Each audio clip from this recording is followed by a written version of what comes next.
tout le monde, aujourd'hui petit changement de registre puisque nous allons voir dans ce nouveau numéro de VFS non pas un film mais un dessin animé.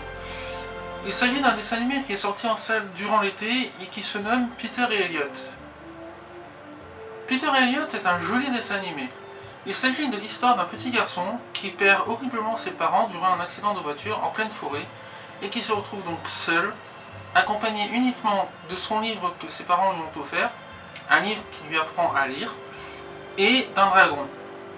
Il passe donc une petite partie de son enfance dans la forêt, et un jour, il tombe sur une dame qui est une garde champêtre, et de là va se découler toute une histoire où la chasse au dragon commence. Alors bien évidemment, toute l'histoire est sur le fait que Peter est donc isolé du monde des humains, et ça nous rappelle bien évidemment certains films comme Tarzan par exemple. Et il se trouve que dans ce film de Peter et Elliot, il y a des scènes qui nous rappellent constamment comment les adultes évoluent par rapport aux enfants. Notamment les braconniers, enfin j'appelle ça des braconniers parce que c'est dans le sens où c'est plutôt des bûcherons en fait qui vont donc aller à la chasse tout de suite du dragon, tout simplement parce que ils comprennent pas cet animal et en fait ils lui font peur, tout simplement.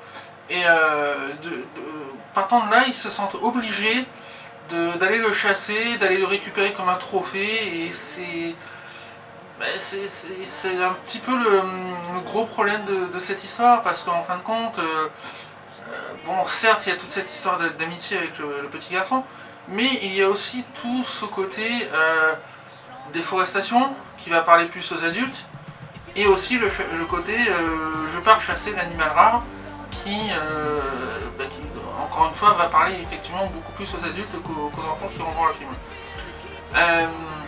Petite parenthèse d'ailleurs, il s'agit effectivement d'un film pour enfants, et je vous conseille très vivement de le voir en famille parce que les petits vont s'émerveiller devant ce film. Il est beau, il n'y a pas grand chose à dire. Le dragon qui est en image de synthèse, il est juste super bien foutu.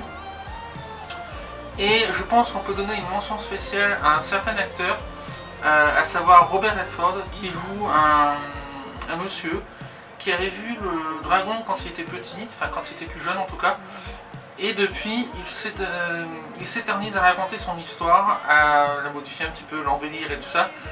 Et le truc c'est que personne ne croit en son histoire, et jusqu'au jour où Peter va arriver dans la vie de tout le monde. Donc cette nouvelle arrivée va tout chambouler, notamment quand ils vont se dire mais comment il a fait pour survivre pendant autant d'années tout seul dans la forêt, et ils vont vite se rendre compte qu'en fait il n'était pas seul. Wax Fegley, le petit garçon qui joue Peter, s'en sort absolument à merveille, de même que Bryce Dallas Howard qui elle joue la garde champêtre et qui va recueillir Peter grâce à la complicité de sa fille Nathalie.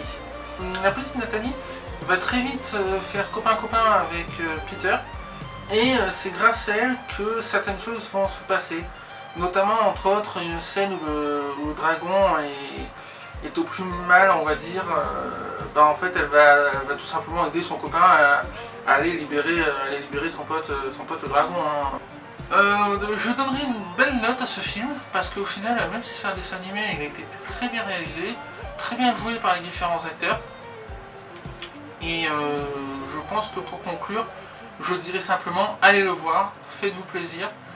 Il dure quasiment 2 heures, mais c'est 2 bonnes heures très sympathiques, et surtout, je le répète, en famille. Voilà, je vous remercie d'avoir suivi cette vidéo.